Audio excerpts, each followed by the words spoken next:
அதாவது 888 கோடி ஒட்டுமொத்தமா. இது எப்படின்னா 3 கோடு போட்டு என்ன பண்ணுவாங்க, நாமம் போடுவாங்க அப்படிங்கிற மாதிரி. இதுல என்ன கொடுமைனா சார், போன மாசம் தான் நம்ம முதலமைச்சர் அவர்கள் கரங்களால இந்த 2038 பேருக்கும் இந்தாங்க சாமி நீங்க வேலைக்கு வந்திருக்கிறீங்கன்னு handing over the appointment order கொடுத்தாங்க. எதுக்கு நான் சொல்றேன்னா, இந்த துறையில அதாவது இதை பரப்பதை 888 கோடின்னு பரப்புறாங்களே, கொஞ்சம் கூட நேர்மை இருக்குல்ல. இல்ல, your enemies are bad but you are equally bad. Dravida model அரசின் குடிமை ஆல்ரெடி செந்தில் பாலாஜி குடிமை அங்கே போயிடுச்சு. இப்போ அடுத்தது ஆக்டிவாக இருக்கிறது யாரு? KN ரோல் எப்படி இருக்கும்? DMK பயங்கரமான ரோல் சார். அவர் திருச்சியோட சிஎம் சார். அவர் திருச்சி மட்டும் இல்லைங்க, தமிழ்நாட்டையே அதாவது இந்த தேர்தல் பரப்புரை நிதி எல்லாத்தையும் பார்க்குற முக்கியமான KN Nehru தான். பம்பரமா சுத்துவாங்க. அமித்ஷா கையில் விஜயோடைய முடி போயிடுச்சு, அமித்ஷா ஆட்டுறாரு, அமித்ஷா அமித்ஷாவோட கைப்பாவை ஆயிட்டாரு இப்படிலாம் சொல்றாங்களே. இப்போ இங்கே என்ன நடந்தது? ஏப்ரல் 2025 வேற கேஸுக்கு போறாங்க, அங்க இன்னொரு லட்டு ஒன்று கிடைக்குது, உங்களுக்கு லட்டு கிடைக்குது. அதான சொல்றாங்க. அதான் கும்பிட போனதான் குறுக்க வந்த மாதிரி நினைச்சுக்கலாம். இது மாதிரி நாங்க சர்ச் பண்ணும்போது இங்க உள்ளாட்சி மற்றும் குடிநீர் வழங்கல் துறையில நிறைய ஊழல் நடந்தது. குறிப்பா எதுல ஊழல் நடந்தது? இந்த எக்ஸாம் எழுதி பாஸ் பண்ணி அவங்களுக்கு வேலைக்கு கொடுத்தாங்க இல்லையா, செலக்ஷன் ப்ராசஸ்ல ஒரு பெரிய ஊழல் நடக்கிறத நாங்க கண்டுபிடிச்சிருக்கோம். 25 இருந்து 35 லட்சம். ஏங்க 35 லட்சம் கொடுத்து அந்த வேலையை செய்து அவன் என்ன பண்ண போறான்? இன்னொன்னு அது கரெக்டர் உத்தியோகமா? அது இல்ல, அவன் சும்மா இருப்பானா? அவன் எல்லாம் லஞ்சமா இல்லை பாருங்க. கொடுத்த காசுக்கு கரெக்டா இருக்கு. இதுக்கு முன்னாடி சில பேர்லாம் நீங்க கேள்விப்பட்டிருக்கீங்க, கொடுத்த காசுக்கு வேலையை கூட கிடைக்கல. அந்த விரக்திலாம் நிறைய பேர் கோர்ட்டுக்கு போனா. ஆமா, அந்த விரக்தில செந்தில் பாலாஜி சொல்றீங்க. ஆமா, the bribes were collected with the active knowledge of the politicians officers involved in the process. அதான் அவர்களுக்கு தெரிந்தே இது நடந்திருக்கு. அது அதிகாரிகளுக்கும் அமைச்சர்களுக்கும் அரசியல்வாதிகளுக்கும் தெரிந்தே இந்த குற்றம் நடந்திருக்கிறது. ரொம்ப பிளான் பண்ணி ஒர்க் பண்ணிருக்காங்க. ஏன் இது ஊழல் பண்றதுக்கு மிகப்பெரிய புத்திசாலித்தனம் வேணும். அறிவாளியால தான் பண்ண முடியும், நம்மளால பண்ண முடியாது. 1,12,000 பேர் எழுதினான் 2000 ஜாபுக்கு. 2500 ஜாப். அவ எவ்வளவு பேர் இது லைஃப் லாங்கா படிச்சிருப்பான். அவனோட நிலைமை என்ன சொல்றது? உள்ளாட்சி மற்றும் குடிநீர் நகர அட்மினிஸ்ட்ரேஷன் அண்ட் வாட்டர் சப்ளைல ஒரு துளி தான். இதை விட மிகப்பெரிய ஊழல்லாம் அங்க நடந்திருப்பது தெரிய வருகிறது. 2500 பேருமே லஞ்சம் கொடுத்தவங்கள இல்ல. அதுல ஒரு 150 பேர். அந்த 150 பேரை யாராவது ஒருத்தர் போய் ஐடென்டிஃபை பண்ணணும்ல. அப்ப எப்படி ஐடென்டிஃபை பண்றது இது? ஓகே, இது ரொம்ப சிக்கலான ஏரியா இருக்கா? அப்போ இங்கே தான் கோச்சிங் சென்டர்னு ஒரு வருது. புரோக்கர் கோச்சிங் சென்டர் புரோக்கர்லேருந்து coaching centre to the candidate. Vijay மேலே விஜய் பிடி அங்கே இருக்குன்னு நீங்கள் சொன்னீங்களா? அதுக்கு எனக்கு எந்த ஆதாரமும் இல்லாமல் இப்போ இந்த பிடி இப்போ விஜய் சொல்கிற என்னது, உங்களுக்கும் அவங்களுக்கும் நீங்கள் அண்டர் கரண்ட் டீலிங் இருக்குன்னு சொல்லலாம். அதுதானே இது. இந்தியன் எக்ஸ்பிரஸ் ஜூலை 19, 2025 அன்னைக்கு வெளியான ஒரு நியூஸ் ஆர்டிக்கல். அதில் பிடிஆர் பழனிவேல் தியாகராஜன் என்ன சொல்கிறாரு, இது ரொம்ப ஆபத்தான போக்கு அப்படின்றார். The GDP driven in partly by the rapid growth of electronic manufacturing. நம்மளுடைய எலக்ட்ரானிக் செல்போன் உற்பத்தினால மட்டுமே நம்மளுடைய எக்கானமி அதிகமாக இருக்கு. 46% நம்மளுடைய ரூரல் எக்கானமி அக்ரேரியல் பொருளாதார நிபுணரே அவரே தான் சொல்றாரு, இந்த அரசுக்கு எப்படியாவது விவசாயத்தை அழிச்சிடணும், அங்கேருந்து வெளில தூக்கிட்டு இண்டஸ்ட்ரியலைஸ் ஆக்கணும். என்ன நினைக்கிறாங்க, அக்ரேரியன் எக்கானமி வேஸ்ட் அப்படின்னு நினைக்கிறாங்க. ரெண்டாவது, அதில் இவர்களுக்கு பெருசாக லஞ்சம் வாங்க முடியாது. அவர் என்கிட்ட பர்சனலாக சொல்லும்போது, if Vijay comes to power இதிலெல்லாம் டிரான்ஸ்பரன்சி ஏற்படுத்தணும். எத்தனை நிறுவனங்களுக்கு மல்டிநேஷனல் கம்பெனிஸ்க்கு கவர்மெண்ட்டு இடமும் கொடுக்குது, தண்ணியும் கொடுக்குது, கரண்ட் பில்லும் கட்டுது. ஓகே, இதெல்லாம் வெளிப்படையாக நீங்கள் விடணும். இந்த அரசு பேசிக்காகவே அக்ரிகல்ச்சர்ன்றது ஒரு படிக்காதவன் பண்ற வேலைன்னு சொல்லியிருக்காங்களா இல்லையா? உண்மை. விவசாயம் பேசினா முட்டா பயன்றது. ஆமா, எதுக்குடா விவசாயம் பண்ற? நீ வா போய் கம்பெனியில் வேலை செய். டெல்டா மாவட்டங்களில் விவசாயத்தை வெளியேற்றிட்டீங்கன்னு வைங்களேன், அங்கே உள்ள மீத்தேன், ஈத்தேன், ஹைட்ரோ கார்பன், நிலக்கரி எல்லாத்தையும் நீங்கள் சொல்லலாம், திருடிடலாம்ல. காஸ்ட்லெஸ் சொசைட்டி நீங்கள் உருவாக்கணும்னா அர்பனைஸ் பண்ணணும்.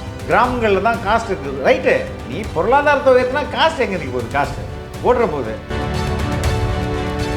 அன்பார்ந்த ரெட் பிக்ஸ் உறவுகளே, பல்வேறு அடக்குமுறைகளையும் ஒடுக்குமுறைகளையும் கடந்த பிறகும் இன்று வரை எந்த ஒரு அரசியல் கட்சிக்கும் பக்கசார்பில்லாமல் தொடர்ந்து மக்களை மட்டுமே மையப்படுத்தி இயங்கும் ஊடகம் ரெட் பிக்ஸ் என்பது உங்கள் அனைவருக்கும் நன்கு தெரியும்.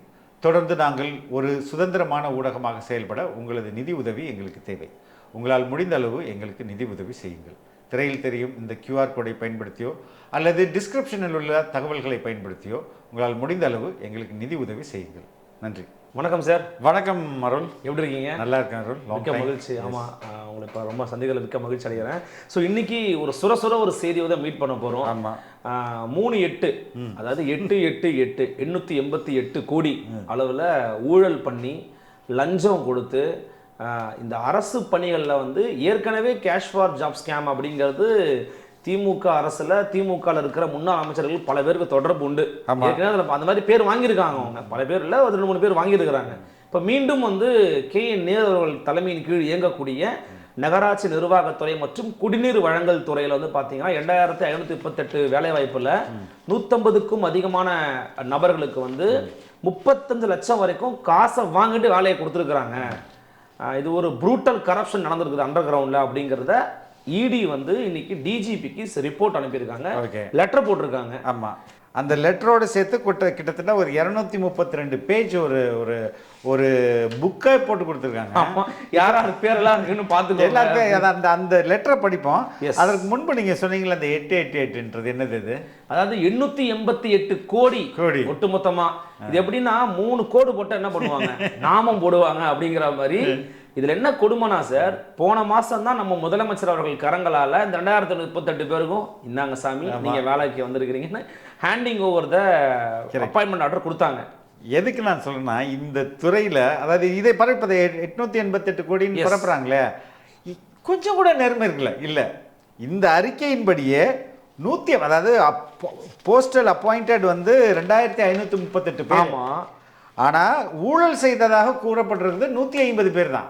ஆமா, அந்த 150 பேருக்கு நீங்க 25 லட்சம் வச்சீங்கன்னா, நீங்க 35 லட்சம் போறீங்க, 25 லட்சம் வச்சா கிட்டத்தட்ட ஒரு என்ன சொல்றது, ஒரு 37 கோடி 40 கோடி தான் வரும். அவ்வளவுதான் ஊழல்.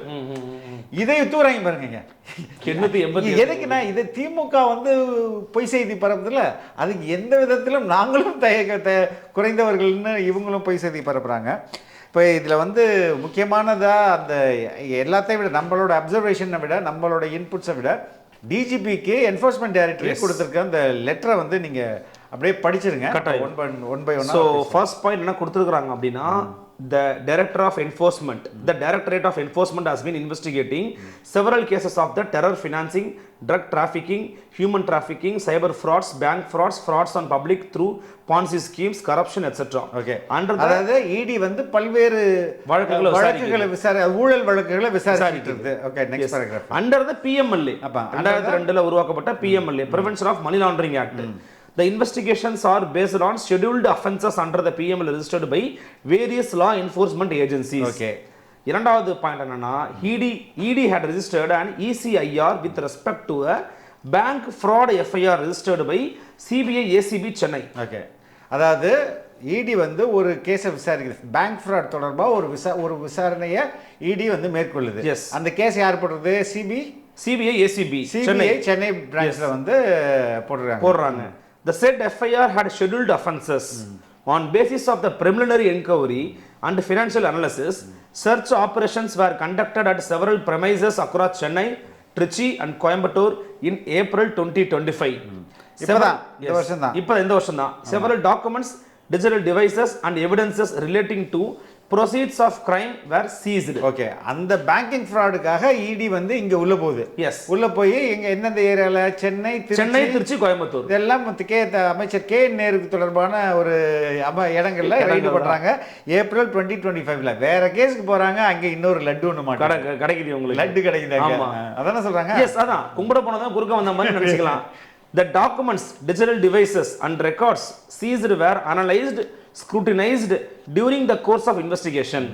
While many evidences related to the case searched were recovered, evidences related to other activities which amounts to a different scheduled offense have also been discovered. Okay, இந்த எவிடன்ஸ் எல்லாம் digital devices, phone, WhatsApp chat இதெல்லாம் பார்க்கும்போது நாங்க போன ஒரு குற்றத்தையும் தாண்டி இன்னொரு சம்பவம் இருக்கிறத நாங்க கண்டுபிடிச்சோம் அப்படின்னு சொல்லுது. Okay. One of such evidences found from the seized devices is related to corruption and malpractices in the exams and selection process of officers and staff during the year 2024-25 and 2025-26 by the Department of Municipal Administration, Urban and Water Supply. Okay. MAWS, Government of Tamil Nadu. Okay, இப்போ இது மாதிரி நாங்கள் search பண்ணும்போது இங்கே உள்ளாட்சி மற்றும் குடிநீர் வழங்கல் துறையில் நிறைய ஊழல் நடக்குது. குறிப்பாக எதில் ஊழல் நடக்குது? இந்த எக்ஸாம் எழுதி பாஸ் பண்ணி அவங்களுக்கு வேலைக்கு கொடுத்தாங்க இல்லையா, செலெக்ஷன் ப்ராசஸில் ஒரு பெரிய ஊழல் நடக்கிறத நாங்கள் கண்டுபிடிச்சிருக்கோம்.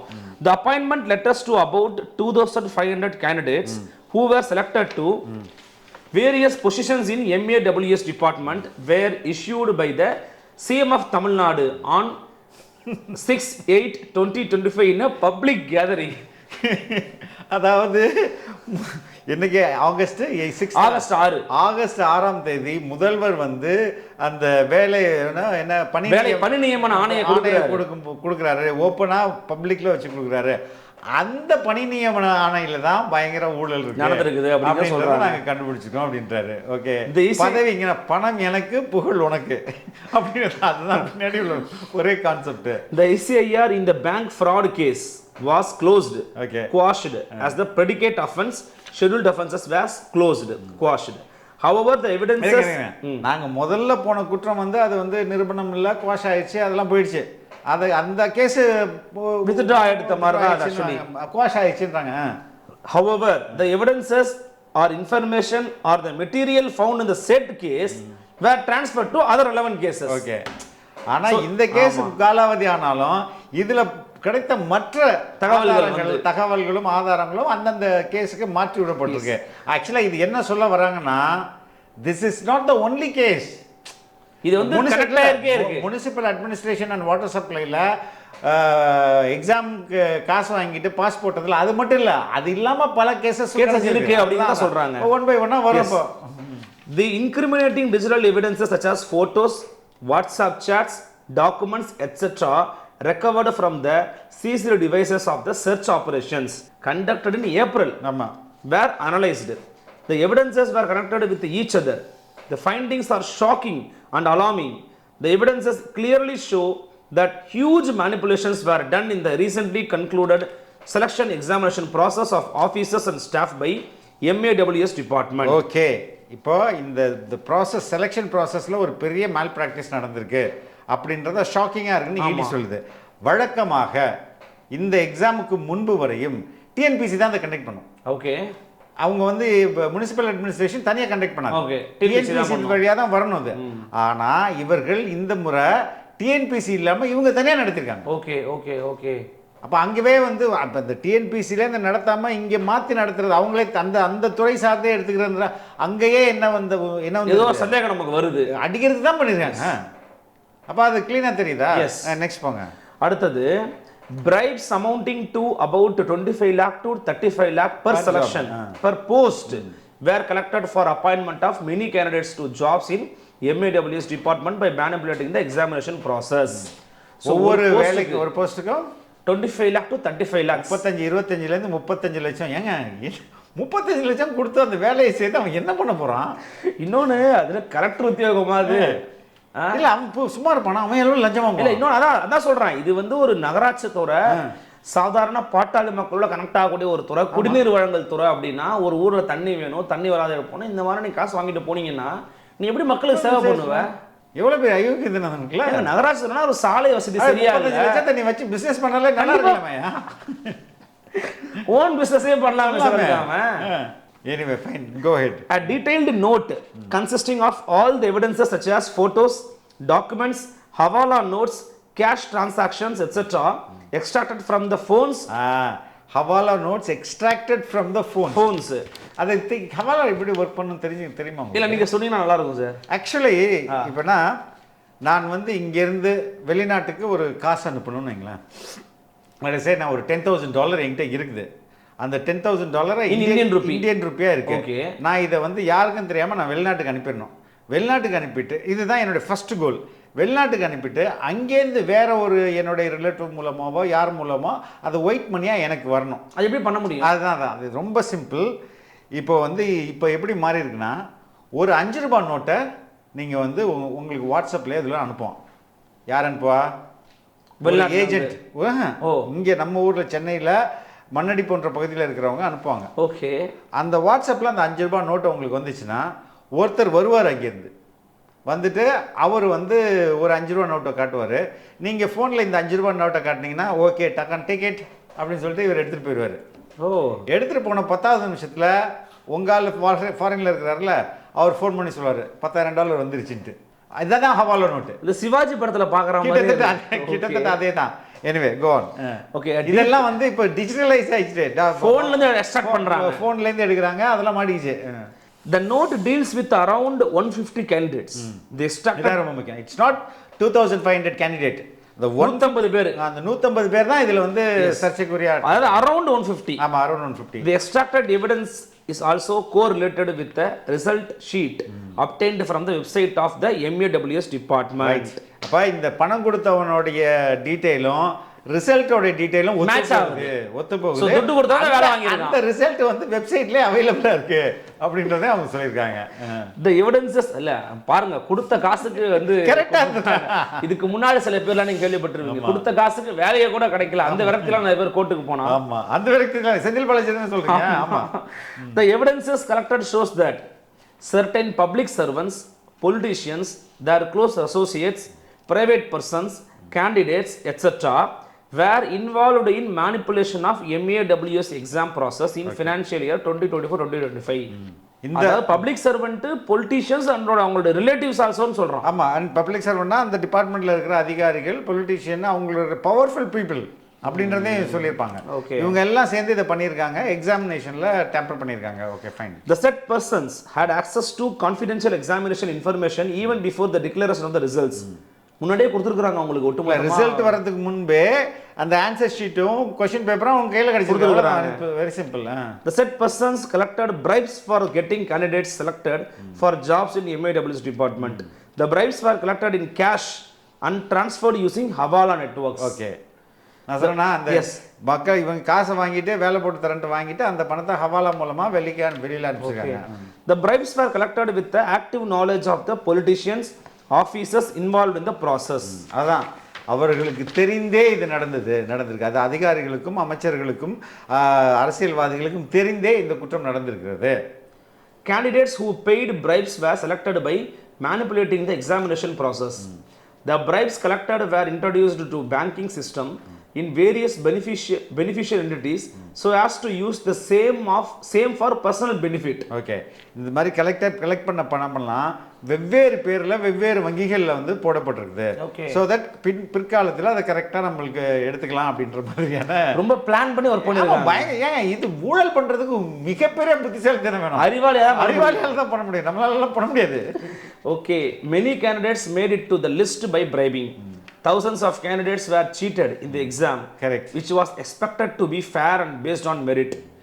Many meritorious and deserving candidates lost the opportunity of a lifetime to get selected in their dream jobs, which was notified after years. The bribes collected. அங்க நிறுத்துங்க. 1,12,000 பேர் எழுதிருக்கான் 2000 ஜாபுக்கு. 2500 ஜாப். அவ எவ்வளவு பேர் இது லைஃப் லாங்கா உயிரை கொடுத்து படிச்சிருப்பான். அவனோட நிலைமை என்ன ஆகுது? கல்யாணம் ஆகாம படிச்சிருப்பான், செலவு எதுவுமே கடைசி எக்ஸாம் எத்தனை பேருக்கு இருந்திருக்கான், இதுக்கப்புறம் வாய்ப்பே இல்லடான்னு எத்தனை பேர் எழுதிருப்பான், அதில் எத்தனை பேர் டிசர்விங் கேண்டிடேட்டாக இருப்பான். இவன் பொண்டாட்டிலே ரொம்ப. எனிவே ஃபைன், நெக்ஸ்ட் போங்க. The bribes collected and manipulated entire job selection process for the benefit of few individuals. The evidences in the attached note clearly make out a case of corruption, cheating and money laundering. The evidences discussed in the attached note are a tip of the iceberg of a much larger scam in MAWS department. Okay. The evidences were found by ED accidentally when the investigations were being done in a different case against a few individuals. The individuals named in the note are only a few persons involved in the larger MAWS department job scams. Further investigations are required to find out the following facts. அதாவது இந்த ஊழல் என்பது அந்த துறையில், அதாவது என்ன சொல்கிறது, உள்ளாட்சி மற்றும் குடிநீர் நகர அட்மினிஸ்ட்ரேஷன் அண்ட் வாட்டர் சப்ளைல ஒரு துளி தான்.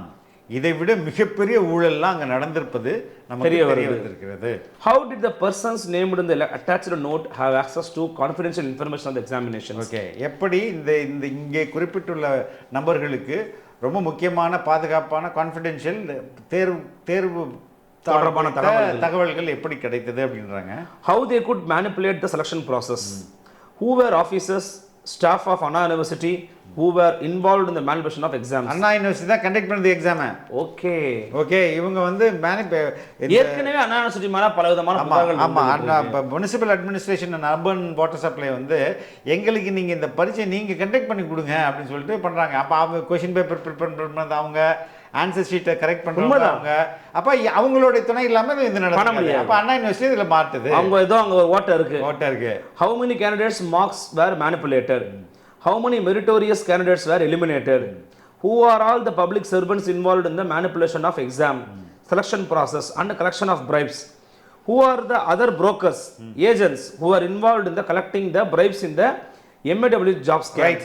இப்போ நிறுத்துங்க. இப்போ இது ஒரு இவ்வளோ 1.5 லட்சம் பேர் எழுதிருக்கான். 1,12,000 பேர் எழுதிருக்கான். 1,12,000 பேர்ல அந்த 150 பேர் இருக்கான்ல, அதை எப்படி நீங்க செலக்ட் பண்ணுவீங்க? யார் போய் அப்ரோச் பண்ணுவான்? கரெக்ட். இது கொடுக்கப்பட்ட 2,500 பேர் தான் கொடுத்திருக்காங்க. இப்போ அந்த 150 பேர் அந்த வீடியோ 2,500 பேருமே வந்து லஞ்சம் கொடுத்தவங்க இல்ல. அதுல ஒரு 150 பேர். அந்த 150 பேரை யாராவது ஒருத்தர் போய் ஐடென்டிஃபை பண்ணணும்ல. அப்ப எப்படி ஐடென்டிஃபை பண்றது இது? ஓகே, இது ரொம்ப சிக்கலான ஏரியா இருக்கா? அப்போ இங்க தான் கோச்சிங் சென்டர்னு ஒரு வருது. Okay, coaching centre. என் கோச்சிங் சென்டரில் 150 பேர் இருக்கான். பக்கத்து கோச்சிங் சென்டரில் ஒரு 50 பேர் இருக்கான். இந்த பக்கத்து கோச்சிங் 50 3 கோச்சிங் சென்டர் முடிச்சா என்னாச்சு? 150 வந்து அவங்கள்ட்ட பணம் வாங்கி அப்படியே எடுத்துட்டு அந்த கோச்சிங் சென்டரும் ஏஜென்ட்டும் ஈஸியா டீல் பண்ணிக்கலாமா? ஓகே, உண்மைதான். Point of contact agent broker மாதிரி. புரோக்கர் கோச்சிங் சென்டர் புரோக்கர்ல இருந்து coaching centre to the candidate. Okay, இல்ல 1,12,000 பேர் வரியான்னு ஏலம் போட்டு கூப்பிட முடியாதுல்ல. அப்போ இங்க கோச்சிங் சென்டருக்கு ஒரு முக்கியமான ரோல் பிளே ஆகுது. ஓகே, நெக்ஸ்ட் போங்க. Other issues as may be relevant for investigating offences of the corruption, cheating and money laundering. It may be appreciated that ED can investigate offence of money laundering only when a scheduled offence is registered by a law enforcement agency. The above evidences are forwarded under section 66(2) of PMLA so that appropriate investigations can be initiated by your office with respect to MAWS job corruption during the financial year. Next போங்க. Class தான் முக்கியம். It is requested that an FIR may be registered against the persons stated in the attached note so as to investigate corruption and manipulation of examination process in MAWS job appointments.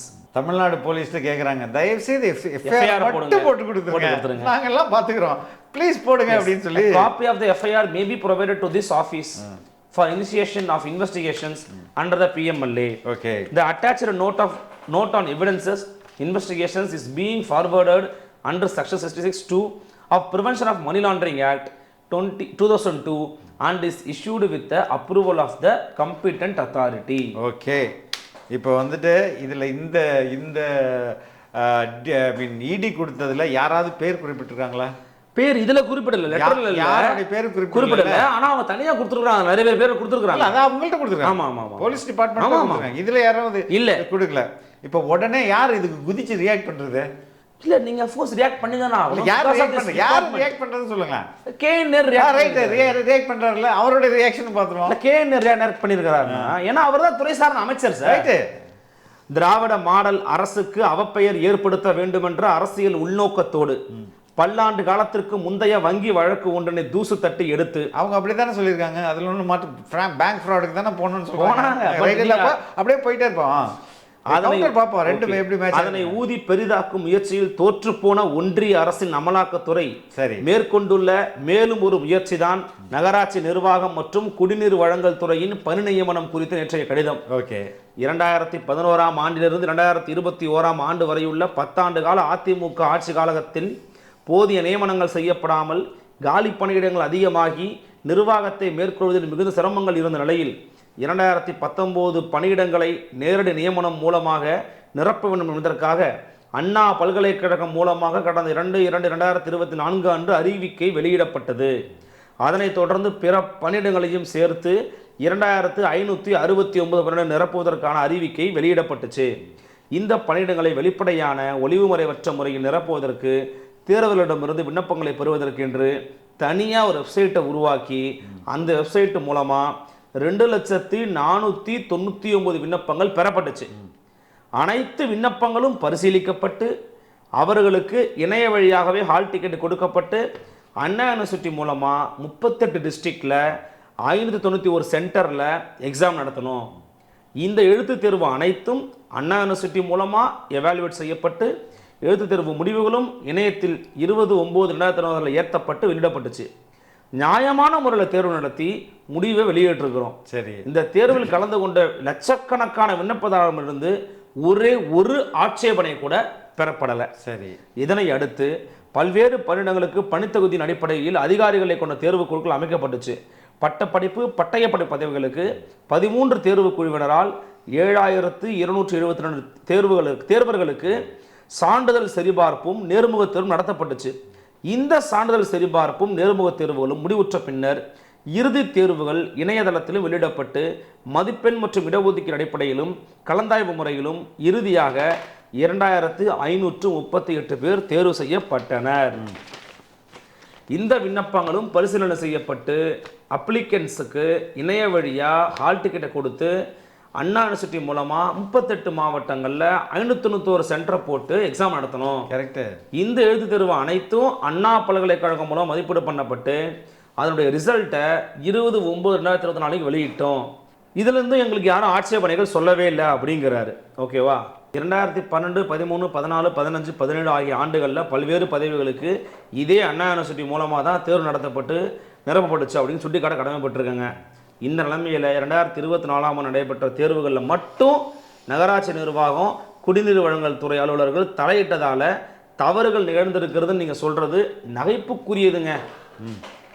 2 லட்சம் தேர்வுகளை விண்ணப்பித்து 1 லட்சத்துக்கு அதிகமான தேர்வு எழுதி ஒளிவு மறைவற்ற முறையில் தேர்வு நடத்தி தேர்வு முடிவு வெளியிட்டு இறுதியாக 2,938 பேருக்கு வேலையை கொடுத்து சிறப்பாக பணியாற்றி வரக்கூடிய நிலையில் இவ்வாறு களங்கம் கற்பிக்கும் முயற்சி எக்காலத்திலும் வெற்றி பெறாது. அரசியல் நோக்கத்தோடு மேற்கொள்ளப்படும் இது போன்ற நடவடிக்கைகளை வன்மையாக கண்டிப்பதோடு அவற்றை முறியடிக்க தேவையான அனைத்து சட்டப்பூர்வ நடவடிக்கைகளையும் நகராட்சி நிர்வாகம் மற்றும் குடிநீர் வழங்கல் துறை மேற்கொள்ளும் என்பதை திட்டவட்டமாக தெரிவிச்சுக்கிறேன் அப்படின்னு டிஐபிஆர் வெளியிட்டிருக்காங்க. KN Nehru என்னன்னா இந்த டீட்டெயில் எப்படிங்க உங்க கம்ப்யூட்டருக்கு போச்சு, உங்க போனுக்கு எப்படி போச்சு? எந்த டீட்டெயில்ஸ்? இந்த இப்போ கேண்டிடேட்டோட டீட்டெயில் 150 பேர் காசு கொடுத்தோமா அது இந்த டீட்டெயில் நீங்கள் ரைட்டு எல்லா வெப்சைட்டில் பண்ணீங்க எல்லாம் பண்ணீங்க ரைட்டு. உங்களுக்கு எப்படி வந்துச்சு? இல்லை வந்ததுங்கிறதே பொய்யுங்கிறாரு. உங்கள் ஃபோனுக்கு எப்படி வந்துச்சு? அதுவே பொய்யுங்கிறாரு சார். பாப்பா ஸ்டேட்மெண்ட் பண்ணி பார்த்தோம் அப்படின்னா இருங்க இடி சொல்லியிருக்கிற எல்லாமே ஃபேக்குங்கிறது அவரோட ஸ்டேட்மெண்ட். ரைட்டு. இதில் எதுவுமே உண்மை இல்லை. இல்லை இடி சொல்லியிருக்கு எல்லாம் ஃபேக்கு. ஆனால் நாங்கள் சரியாக நடத்துகிறோன்ற இடி என்ன சொல்கிறாங்க அவங்க ஃபோனில் கண்டுபிடிச்சிக்கோன்றாங்க. அதுக்காக என்ன சொல்லிருக்கு எங்கள் ஃபோனில் எல்லாம் அப்படி ஒன்றும் இல்லவே இல்லைன்னு சொல்லியிருக்காரு அவரு. அப்படி சொல்லலை, ஒட்டுமொத்தமாக நிராகரிக்கிறார் அவரு. ரைட்டு. இடி என்ன அரசியல் காழ்ப்புணர்வோட செயல்படுறாங்கிறார். இடி வந்து என்கிட்ட இருக்குப்பா ரெக்கார்டு எஃப்ஐஆரை போட சொல்லப்பா நான் பார்த்துக்கிறேன்னு. இப்போ குடிமை யார்கிட்ட இருக்குது? திராவிட மாடல் அரசின் குடிமை ஆல்ரெடி செந்தில் பாலாஜி குடிமை அங்கே போயிருச்சு. இப்போ அடுத்தது ஆக்டிவாக இருக்கிறது யாரு? KN Nehruவோட ரோல் எப்படி இருக்கும்? டிஎம்கே பயங்கரமான ரோல் சார். அவர் திருச்சியோட சிஎம் சார். அவர் திருச்சி மட்டும் இல்லைங்க, தமிழ்நாட்டையே அதாவது இந்த தேர்தல் பரப்புரை நிதி எல்லாத்தையும் பார்க்குற முக்கியமான KN Nehru தான். பம்பரமாக சுற்றுவாருல. அப்போ அவருடைய முடிவு இப்போ எங்கே போயிடுச்சு? பிஜேபி உள்ளதுக்கு போட்டாங்கன்னா என்ன பண்ணுவீங்க நீங்கள்? டெல்லிக்கு போவாருன்னு நினைக்கிறேன் தெரிஞ்சு இன்னும் கொஞ்ச நாளில். போய் ஏதாவது போயிட்டு புத்தக கடையை திறக்கிறது இல்லை ஃபங்க்ஷனுக்கு போவாருன்னு சொன்னாங்க. மாநில உரிமை மீட்பதற்காக டெல்லி போயிட்டு வரேன் அப்படின்னு போயிட்டு பேசிட்டு வருவார். சரி, எதுக்கு சொல்லணும்னா சிபிஐயிடம் விசாரணை கொடுக்கப்பட்டது அப்படின்றதுக்கு ஒரே காரணத்துக்காகவே அமித்ஷா கையில் விஜயோடைய முடி போயிடுச்சு, அமித்ஷா ஆட்டுறாரு, அமித்ஷாவோட கைப்பாவை ஆயிட்டாரு இப்படிலாம் சொன்னாங்க. இல்லை, பாஜகவின் நெருக்கடிக்குள் சிக்கிக்கொண்ட விஜய் அப்படிங்கிறதா சொன்னது. ஆமாம், பாஜக சொல்வது தான் இனி விஜய் கேட்க போகிறார் இப்படிலாம் சொல்கிறாங்களே. இப்போ இங்கே என்ன நடந்தது? இப்போ என்ன ஆகணும்னு யார் உண்மையிலே மாட்டிருக்கா? உண்மையிலே விஜய் மாடல திமுக மாட்டுச்சுன்றீங்க. திமுக ஆல்ரெடி கொஞ்சம் கொஞ்சமாக அந்த பாஜக என்ற பிடிக்குள்ள கொஞ்சம் கொஞ்சமாக இறுக்கிட்டு போகிறாங்க. இதை நீங்கள் எல்லாமே அரசியல் தான். நீங்கள் எடப்பாடி பேசியதோடு தொடர்பு படுத்தி பார்க்கணும். தேர்தல் வரும்போது பாருங்கள் எத்தனை பேர் உள்ளே இருப்பாங்க எத்தனை பேர் வெளியில் இருப்பாங்கன்னு தெரியாதுன்னு சொன்னார் அவர். அதுவும் மிரட்டல் தான், அதிகார துஷ்பிரயோகம் தான். பட் நீங்க எதுக்கு தப்பு பண்றீங்க? மேட்டர் என்னன்னா இடி யாரும் யோக்கியவான்னு சொல்லல, நீ யோக்கியனா இருந்தா இடி வராதுன்னு சொல்றாங்க. அவ்வளவுதான். பிடிஆர் வீட்டுக்கு வரலையே. ஏன் பிடிஆர் வீட்டுக்கு யாருமே போக மாட்டேங்கிறாங்க? அவரு மினிஸ்டர் தானங்க, ஏன் அங்க போக மாட்டேங்கிறாங்க? நாங்க ஒண்ணும் இல்ல, ஒயிட்டா டிரான்ஸ்பரண்டா இருக்கு. அதுதான் சொல்றேன். அவர் உண்மையிலே வெள்ளை அறிக்கை கொடுப்பாரு. இந்த ஏ4 ஷீட் காமிச்சதா வெள்ளை அறிக்கைன்னு சொல்ல மாட்டாரு குழந்தைத்தனமா. அவர் உண்மையிலே வெள்ளை அறிக்கை கொடுப்பாரு. பேப்பர் வாங்கினது வரைக்கும் கொடுத்துட்டு போயிருவாரு. பேப்பர் வாங்கினது எவ்வளவு ரூபாப்பா அப்படின்னு சொல்லிட்டு. எதுக்கு நான் சொல்றேன்னா, your enemies are bad but you are equally bad. சரியா? அப்போ விட்டுட்டு இப்போ பழைய தூசி தட்டி எதுக்கு இந்த டயலாக்லாம்? நேரடியே பார்த்துக்கிறேன்ட்டு போயிட்டே இருக்கலாம்ல. சட்ட விதியாக நான் ஃபேஸ் பண்ணுறப்பா போப்பா அப்படின்னு சொல்லிட்டு போயிட்டே இருக்கலாம்ல. அது இப்போ எடப்பாடி சொன்னது, இப்போ இவங்க பாஜக எப்படி இப்போ வந்து கொஞ்சம் கொஞ்சமாக நெருங்கி முக்கியமான ஆள் ஒரு 4 பேரை தூக்கி இவவேலு, அண்ணன் இவர் KN நேரு, துரைமுருகன், ஆல்ரெடி செந்தில் பாலாஜியே வந்து பெருசாக ஆக்டிவாக ஒன்றும் பண்ண முடியாது, மினிஸ்டராக இருக்க முடியாது. இவங்களெல்லாம் தூக்கி டபுளில் தூக்கி உள்ளே போட்டாங்கன்னா என்ன ஆகும்? எப்படி இவங்க ஃபேஸ் பண்ணுவாங்க? இல்லை, பட் அதுக்காக நம்ம இடியோட இந்த மாதிரி எதிர்க்கட்சிகளை மட்டும் கார்னர் பண்ணுறத நம்ம வெல்கம் பண்ண, அவங்க தப்பு தாங்க. நான் வந்து எப்படி வெல்கம் பண்ண முடியும்? நீ ஏன் ஒழுங்கா இல்லை? நீ எதுக்கு ஒழுங்கா இல்லை? நீ ஒழுங்காக இருந்தேன்னா எப்படி வர முடியும்? ஏதோ ஒரு ஃப்ராடில் வரும்போது அவங்க வந்து ஆதாரம் சிக்கிச்சுன்னு சொல்கிறாங்கல்ல, பொய்யா கூட இருந்துட்டு போகுது. நீ வந்து டெஃபர்மேஷன் போடுங்க, கேஸை நீங்கள் போடுங்க, என் மேலே அவதூறு போடுறாங்க. இப்போ போட்டாங்களே இடி, இப்போ நம்மளுக்கு டாஸ்மாகில் என்னாச்சுன்னு தெரியும், போயிட்டு அட்ஜஸ்ட்மெண்ட் பண்ணிட்டு வந்துடுவாங்க. எதுக்கு நான் சொல்ல வரேங்க, நான் இது விஜய் மேலே விஜய் பிடி அங்கே இருக்குன்னு நீங்கள் சொன்னீங்களா, அதுக்கு எனக்கு எந்த ஆதாரமும் இல்லாமல் இப்போ இந்த பிடி இப்போ விஜய் சொல்கிற என்னது, உங்களுக்கும் அவங்களுக்கும் நீங்கள் வந்து அண்டர் கரண்ட் டீலிங் இருக்குன்னு சொல்லலாம். அதுதானே இது. அதற்கு அடுத்தது ரொம்ப முக்கியமான, நீங்கள் இது வந்து கரெக்டாக நம்ம என்ன சொல்கிறது, பழனிவேல் தியாகராஜன் பிடிஆர்லேருந்து ஆரம்பிச்சிங்க. இன்னைக்கு விவசாயம் வந்து ஒரு மிகப்பெரிய பேசு பொருளாக இருக்குது அருள். அது இப்போ ரீசனாக இந்த மழையில் இந்த நெல் முளைச்சி போச்சு பார்த்தீங்களா, அந்த தஞ்சாவூர் போன்ற டெல்டா பகுதிகளெல்லாம் நெல் முளை விட்டு போயிருக்குது. இதுக்கு மேலே ஈரப்பதம் இப்போ 2 மத்திய அறிக்கை குழு வந்து வந்துட்டு பார்த்துட்டு போயிருக்காங்க. அவங்க 25% உயர்த்த சொல்லியிருக்கிறாங்க. ஈரப்பதத்தை உயர்த்துவாங்களான்னு தெரியல. அவ்வளவு மோசமான சூழல் இருக்கிறாங்க சார் விவசாயிகள். ஆக்சுவலாக இந்த எந்த ஆண்டும் இல்லாத அளவுக்கு, கடந்த 50 ஆண்டுகளில் இல்லாத அளவுக்கு இந்த வருஷம் குறுவை சாகுபடி 52% அதிகம். பரப்பு, நிலப்பரப்பு குறுவை சாகுபடினா. ஆனால் இவங்க எந்த வித பிளானிங் பண்ணல. நீங்கள் டெல்டாவில் ஒரு பக்கம்னா டெல்டாவுக்கு ஈக்குவலாக இங்கே காஞ்சிபுரம், திருவள்ளூர், சேலம் இந்த பகுதியிலே உங்களுக்கு குறுவை சாகுபடி பண்ணியிருக்காங்க. ஆமாம், அங்கே சுத்தமாக 32 நாள் ஆச்சு நெல்லை வாங்கி கொள்முதல் வாங்கி. அது இன்னும் நடை. டெல்டான்றது உங்களுக்கு எமோஷ்னலாக அட்டாச்டு ஏரியான்றதுனால உங்களுக்கு வந்து பயங்கரமாக அதெல்லாம் எல்லாம் பேசுகிறோம். ஆனால் உண்மை இல்லை. இந்த பக்கமும் பயங்கர அடி. 32 நாளாக டோக்கன் வாங்கிட்டு எல்லாம் விவசாயிகள் வெயிட் பண்ணிட்டு இருக்காங்க, நெல் வாங்கலை. ஓகே, இது என்னன்னா இந்த நான் வந்து உங்கள்கிட்ட ஒரு ஷீட் கொடுத்துருப்பேன், அதை படிங்க லாஸ்ட் அந்த இதை. Okay, growth rate of agriculture allied activities. ஓகேங்களா, 2021ல 2020 to 2021ல 4.5, 2021 to 22ல 5.6, ஓகே, 22-23ல 2.5, அதாவது குறையுது. 23-24ல 3.9, 24-25, அதாவது இப்போ இந்த ஆண்டு கரண்ட் இயர்ல -0.09 சார். ஓகே, அதாவது நெகட்டிவ் growthல போயிருக்கு சார். கடந்த 10 ஆண்டுகளில் படிச்சோம்னா இந்த இயர் 2015-16 2.6 இருந்தது. அதுக்கடுத்து 2016-17 -1.61 இருந்திருக்குது.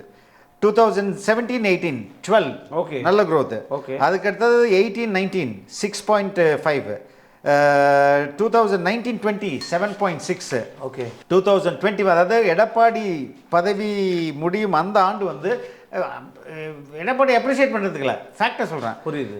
2019-20ல 7.6 இந்த ஆட்சி வருது. 2021ல 4.5, 2020-22ல 5.6, 2020-23 அதான் நீங்கள் சொன்னீங்க 2.5, 2020-24 3.9, இப்போ 2024-25ல -0.09 நெகட்டிவ் growth. எதற்கு இப்போ நடக்குது? இப்போ ஒரு பக்கம் நம்ம என்ன சொல்கிறோம், தமிழ்நாடு டபுள் டிஜிட் க்ரோத்தில் பெரிய எக்கானமியை போயிட்டு இருக்கோம். இது வந்து இந்தியன் எக்ஸ்பிரஸ் ஜூலை 19, 2025 அன்னைக்கு வெளியான ஒரு நியூஸ் ஆர்டிக்கல். அதில் பிடிஆர் பழனிவேல் தியாகராஜன் என்ன சொல்கிறாரு, இது ரொம்ப ஆபத்தான போக்கு அப்படின்றாரு. எது இங்கே வந்து அதிகமாக the GDP driven in partly by the rapid growth of electronic manufacturing. நம்மளுடைய எலக்ட்ரானிக் செல்ஃபோன் உற்பத்தினால மட்டுமே நம்மளுடைய எக்கானமி அதிகமாக இருக்கு. 46% நம்மளுடைய ரூரல் எக்கானமி வந்து அக்ரேரியன் எக்கானமி. ஆமா, அக்ரேரியன் எக்கானமி 46%. அப்ப 46%ல 0 மைனஸ்ல போனாங்கன்னா இந்த அரசு என்ன பண்ணுது? they want to make it sick.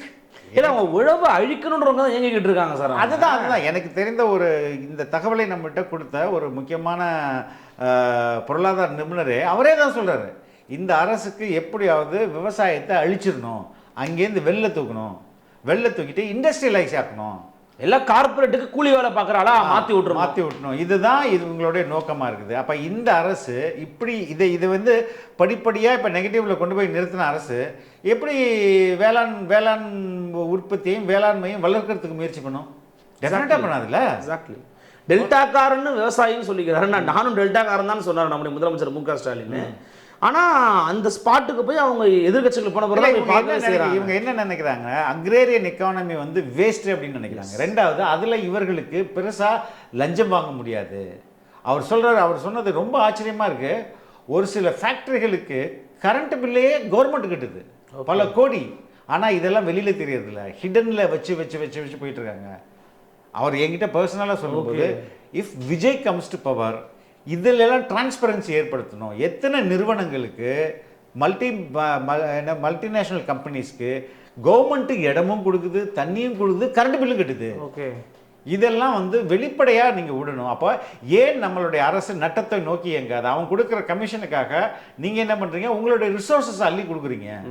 தண்ணியிலேருந்து நிலத்துலேருந்து current வரையும் நீங்கள் ஃப்ரீயாக கொடுக்குறீங்க, இல்லை நீங்களே கட்டுக்கிறீங்க. அப்போ உங்களுக்கு ஏன் நட்டம் ஏற்படாது? இன்ஸ்டெட் உங்களுக்கு அக்ரேரியன் எக்கானமியை நீங்கள் வேணும்னா இதில் அவங்களுக்கு என்ன இன்கம் வரப்போகுது?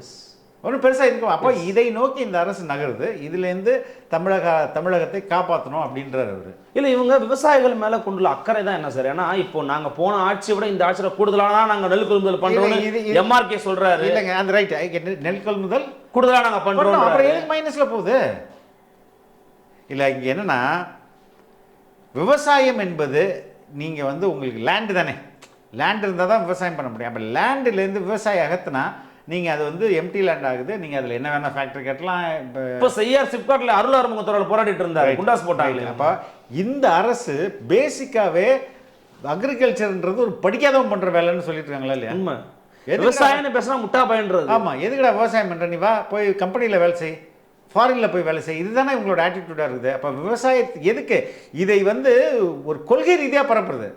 சீமான் வந்து இப்போ திட்டமாட்டாங்க, ஆனால் முன்னாடி சீமான் வந்து மாடு மேய்க்க போனால் திட்டாங்களா இல்லையா? பயங்கரமாக பேசிக்கிட்டு இருந்தாங்க. அவர் வந்து விவசாயத்தை அரசு பணியாக ஆக்கணும்னு சொன்னதே அவங்க தவறாக சித்தரிச்சுக்கிட்டு இருந்தாங்க. அப்போ ஏன் இங்கே? ஏனென்றால் இவர்களுக்கு நிலம் தேவை. அந்த நிலத்திலேருந்து உற்பத்தி வர்றது வரை அந்த விவசாயம் எங்கே இருப்பான்? அவனை எங்கேயாவது துரத்திட்டோம்னா அந்த நிலம் வந்து ஈஸியாக கிடைக்கும். இப்போது டெல்டா மாவட்டங்களில் விவசாயத்தை வெளியேற்றிட்டீங்கன்னு வைங்களேன், அங்கே உள்ள மீத்தேன், ஈத்தேன், ஹைட்ரோ கார்பன், நிலக்கரி எல்லாத்தையும் நீங்கள் சொல்லலாமா? திருடிடலாம்ல. அது யாரும் ஒன்று எதிர்பார்க்க முடியாது, கேட்க. அப்போ அதுக்கு அப்போ என்ன பண்ணணும்? நீங்கள் விவசாயம் தூக்கணும். அப்போ தூக்குறதுக்கு நீ என்ன பண்ணணும்? இது மாதிரியான பிரச்சனைகள்லாம் கொடுக்கணும். நெல் அவங்க அவ்வளோ பாடுபட்டு வேலை செஞ்சு போய் நெல் அவனுக்கு கூலி கரெக்டாக கிடைக்கக்கூடாது, அண்டர் ரேட்டாக அவனுக்கு கொடுக்கணும். அப்போ எவ்வளோ நாள் வெளியே போயிடுவோம்ல. இன்றைக்கே பாதி பேர் போயிட்டாங்க. எனக்கு நீங்கள் உங்கள் கிராமங்களில் போயிட்டு விவசாயிகள்னு இமேஜின் பண்ணுங்கள். 20 வயசு பையன் கண்ணுக்கு முன்னாடி வந்து நிற்கிறானா பாருங்கள். நிற்கிறானா யாராவது? எல்லாம் 56+ தான். இன்னைக்கு தமிழகம் ஃபுல்லாக உள்ள விவசாயிகளோட ஆவரேஜ் ஏஜ் வந்து 56. அவன் எவ்வளோ நாளுக்கு ஒர்க் பண்ணுவான்? அந்த விவசாயியோட அடுத்த ஜென்ரேஷன் என்ன பண்ணுறான்? குறைந்தபட்சம் டிரைவரு, சாஃப்ட்வேர் இன்ஜினியர், இப்படியா அது படிப்புக்கும் அதுக்கும் எனக்கு அதில் நம்பிக்கை இல்லைங்க. படிப்பு வேறு, தொழில் வேறு. இல்லை, இப்போது நான் என்ன கேட்குறேன்னா, இப்போது வெற்றிமாறன் இருக்கிறாரு, அவர் லேண்டை எடுத்து விவசாயம் பண்ணிட்டு தான் இருக்கிறாரு. KN நேரு இருக்கிறாரு, விவசாயம் பண்ணுறாரு. பூண்டி கலைவான விவசாயம் பண்ணுறாரு. கருணாசு, வேல்முருகன், நீங்களுமே கூட விவசாயம் பண்ணுறீங்க. எல்லாருக்குமே அது ஒரு பேஷனாக ஒரு சைடில் பண்ணிட்டு தான் இருக்கிறாங்க. இவங்க அதை வந்து கொச்சையாக பேசுறது, ஒரு மாதிரி தரமட்டமாக அது வந்து ஒரு மோசமான தொழில்ன்ற மாதிரி காமிக்கிறது, அப்படிங்கிறது தான் அதுக்கான ரீசனான்னு கேட்குறேன். இல்லை, ரீசன் என்னென்னா, பல்வேறு பன்முக டிஎம்கேவே எடுத்துட்டாலே அது. இப்போ நீங்கள் வந்து 2 கட்சி எடுத்துக்கோம், அதிமுக, திமுக. அதிமுக ஐடி விங் ஸ்ட்ராங்காக இருக்கா, டிஎம்கே ஐடி விங் ஸ்ட்ராங்காக இருக்கா? இன்னைக்கு தேர்தலில் டிஎம்கே ஐடி ஸ்ட்ராங்காக இருக்கா நான் ஃபீல். இன்னைக்கு மட்டும் இல்லை, என்றைக்குமே அவங்க ஸ்ட்ராங்கு. மீடியான்றத நீங்கள் வந்து news paper, television, magazine, social media இது எல்லாத்தையும் எடுத்து பார்த்தீங்கன்னா திமுக கிட்ட கூட வர முடியாது, அதிமுக கிட்ட கூட வர முடியாது, மற்ற எந்த கட்சிகளுமே கிட்ட வர முடியாது. ஏன்னா ஒரு ஐடியாவை அவங்க பல்வேறு தளங்களில் பல்வேறு வடிவங்களில் உள்ள போட்டுக்கிட்டே இருப்பாங்க. விஜய் அதுக்கு அவங்களோட இன்ஃப்ராஸ்ட்ரக்சர், அவங்களுடைய மணி பவர் எல்லாமே ரீசன் தானே. அதுதான் எல்லாமே. ஏன்னா அதிமுக காசு இல்லையா அவங்களுக்கு, அது தேவையில்லை. இப்போ எதுக்கு சொல்லணும்னா, நாட் டு க்ளோரிஃபை ஏடிஎம்கே. இப்போ இந்த விவசாயத்தை விட்டு வெளியேற்றணும் அப்படின்னா, இப்போ முன்னாள் ஒரு பிரச்சனை வந்துச்சுன்னு நினைக்கிறேன். அந்த பிரச்சனைல ஸ்பேஸில் ஒரு மீட்டிங் நடத்துவாங்க, இங்கே ஒரு மீட்டிங் நடத்துவானுங்க, டிவியில் டிபேட் நடத்தும், இன்டர்நெட்டில் எழுதிட்டு இருப்பான், எல்லாம் ஒரே கருத்தை வெவ்வேறு வடிவங்களில் சொல்லிட்டு இருப்பான். ஏன்னா ஒன்று வந்து ஏன் வந்து விவசாயத்தை இன்னும் கட்டிட்டு எழுதுறீங்க, விவசாயத்துக்கு வெளில போங்க, ஜாலியாக இருங்க, வேலை எதுக்கு செய்கிறீங்க, எதுக்கு இன்னும் வந்து கோமன் கட்டிகிட்டு இருக்கேன்னு ஒரு பக்கம் பேசுவான். இன்னொரு பக்கம் நம்ம வந்து அர்பனைஸ் ஆகணும், ரொம்ப வெளிட் டோனில் வரும், நம்ம அர்பனைசேஷன் ஆக்கணும், தொழில் முனைவனம், தொழில் நகரமாக மாறும்போது தான் சாதி ஒழியும். இண்டஸ்ட்ரியல் உருவாக்கும். ஆமாம், ஏன்னா இங்கே வந்து காஸ்ட்லெஸ் சொசைட்டி நீங்கள் உருவாக்கணும்னா அர்பனைஸ் பண்ணணும். கிராமங்களில் தான் காஸ்ட் இருக்குது, ரைட்டு. நீ பொருளாதாரத்தை உயர்த்தினா காஸ்ட் எங்கே நிற்க போகுது, காஸ்ட்டு ஓடுற போகுது. எனிவே அது எதுக்கு நான் சொல்கிறேன்னா, இது மாதிரி பல்வேறு தளங்களில் பல்வேறு லெவலில் உட்காந்து கருத்தை பரப்புறது. அப்போ எதுக்குடா விவசாயன்றது நம்மளுக்கே தோணிடும். வந்தால் கிளம்புனா எம்டி லேண்டு பிடிச்சி ஃபுல்லாக கார்பரேட்டுக்கு விற்கிறது. இதை வந்து ஒரு மிகப்பெரிய பாலிசியாக செட் பண்ணிட்டாங்க. இதுலேருந்து தமிழ்நாட்டை காப்பாற்றணும் அப்படின்ற உண்மையில் ஒரு மிக முக்கியமான பொருளாதார நிபுணர் அவர் அந்த இன்புட்டை நம்மள்கிட்ட சொல்லும்போது, ஆஹா இது வந்து மிகப்பெரிய பாலிடிக்ஸ் சொல்லக்கூடாது, இது வந்து தோ எல்லாருக்குமே இது தெரியுது, பட் இதை யாருமே ஓப்பனாக பேசுறது இல்லை. அரசியல் அப்படிங்கிறத தாண்டி எதிர்கால சமூகம்னு ஒன்று இருக்குல்ல சார். இன்னைக்கு வந்து நீங்கள் சொன்ன மாதிரி இப்போ சீமா கூட ரீசெண்டாக ஒரு அறிக்கை விட்டுருந்தாரு, ஆந்திராவிலேருந்து நெல் கொள்முதல் பண்ண போகிற நீ இப்போ அவங்கள்ட்ட கையேந்துறனா இப்போ தமிழ்நாட்டை நீ காவு கொடுக்க போறியா, இங்கே இருக்கிற நெல் கொள்முதல் பண்ண உங்களுக்கு என்ன பிரச்சனை இருக்குது அப்படிங்கிறத கேட்குறாங்க. அப்போது இப்படி ஒரு அரசாங்கத்துக்கே விவசாயத்துக்கு மேலே வந்து ஆர்வம் இல்லை, அக்கறை இல்லை அப்படின்னா ஃபியூச்சர் சொசைட்டி அப்படிங்கிறது என்ன ஆகும்னு கேட்குறேன். அதை பற்றி அவங்களுக்கு எதுக்கு அக்கறை? அவங்க எதிர்காலத்தை, அவர்களுடைய எதிர்கால சந்ததியினர் பற்றி அவங்களுக்கு அக்கறை இருந்தாலே அவங்க இந்த விவசாயம்ன்றதை நீங்கள் வந்து பெருசாக என்னங்க பண்ண போகணும்? நீங்கள் நீ என்ன உரம் கேட்குறானா விவசாயி, வேறு ஏதாவது கேட்குறானா, நல்ல விலை கொடு, get them a good price, give them a good price. அதுதானே அவங்க கேட்குறாங்க. ஆனால் அதை விட்டுட்டு நீ வாங்குறதுன்னு போட்டு அழிச்சிக்கிட்டீங்கன்னா ultimately one goal, you come out of the land, I need the land for corporate. இதுதான் அடிப்படையிலான உள்ள அங்கே நடக்கிற பெரிய சதி. அதை இந்த வாய்ப்பை பயன்படுத்தி நாம் மக்களிடம் சொல்லணும். ஏன்னா நீங்கள் நிறைய முறை ஒரு நல்லுசாமியை பேட்டி எடுத்துருக்கீங்க. அதில் பல முறை ஒரு சொன்னது வந்து கல்லை பற்றி நிறைய முறை பேசியிருக்காரு. சீமா அரசியல் அதை கொண்டு போனார். இன்னைக்கு பீகார் எலெக்ஷனில் தேஜஸ்வி யாதவ் சொல்கிறாரு, கல்லை நான் அனுமதி கொடுப்பேன், ஆமாம் கல்லுக்கு நான் வந்து அங்கே வந்து அனுமதி கொடுப்பேன் அப்படின்னு பேசுகிறாரு. அதுவும் பிகாஸ் ஆஃப் த அக்ரேரியன் கம்யூனிட்டியை வந்து பூஸ்ட் பண்ணணுங்கிறதுக்காக அவர் பேசுகிறாரு.